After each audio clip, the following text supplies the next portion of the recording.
شهیدان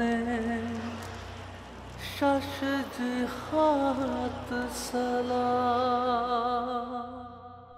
یمانہ میں ملک محمد امین کی زیر نگرانی سالانہ شہدائے کربلا کانفرنس کا انعقاد ہوا، جس کی صدارت ملک نور محمد کالیکا نے کی۔ قاری احسان اللہ سیالوی نے اپنی خوبصورت آواز میں تلاوت کلام پاک کے ذریعے کانفرنس کا آغاز کیا، جبکہ نقابت کے فرائض حافظ ثناء اللہ مصطفی اور طفیل احمد مدنی نے سر انجام دیے۔ خصوصی نعت کے ذریعے گلائے عقیدت کے پھول ریاض حسین محمد خالد سیالوی نے نشاور کیے۔ استقبالیہ خطاب ملک نور محمد کالیکا اور مولانا شاہد عمران ثاقب نے کیا، جبکہ خصوصی خطاب مذہبی اسکالر حضرت علامہ مولانا محمد ادریس نے شہدائے کربلا کی عظمت و شجاعت اور صبر و شہادت پر روشنی ڈالتے ہوئے پیش کیا۔ اس کانفرنس میں علاقہ بھر سے مختلف سیاسی و سماجی شخصیات، علماء کرام اور اہل علاقہ کی کثیر تعداد نے شرکت کی۔ درود و سلام کا نذرانہ محمد خالد سیالوی نے پیش کیا، جبکہ اختتامی دعا مولانا محمد ادریس قادری نے پڑھی۔